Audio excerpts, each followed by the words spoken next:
So people ask us all the time if they can use frozen dough, whether they freeze their own or from the store. Absolutely, and this is how you defrost it. Take your frozen dough ball and stick it in your microwave on defrost. This is about 1/10 of a pound, and you start the process. About every 10 seconds, you take it out and you flip it. Go through this whole process for about a minute, and you'll see that the edges are already defrosted, but the center is still hard. So because the center is still hard, you can either let it sit for about 5 to 10 minutes, or you can take a rolling pin or a mallet and kind of hit it in the center. That kind of helps break up that icy portion.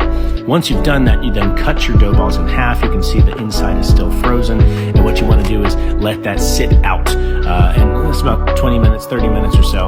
You then form the dough balls by taking the cut portion, folding it in on itself, rolling it up, and you then have your dough balls. Put them in your trays, let them rise, and you are good to go.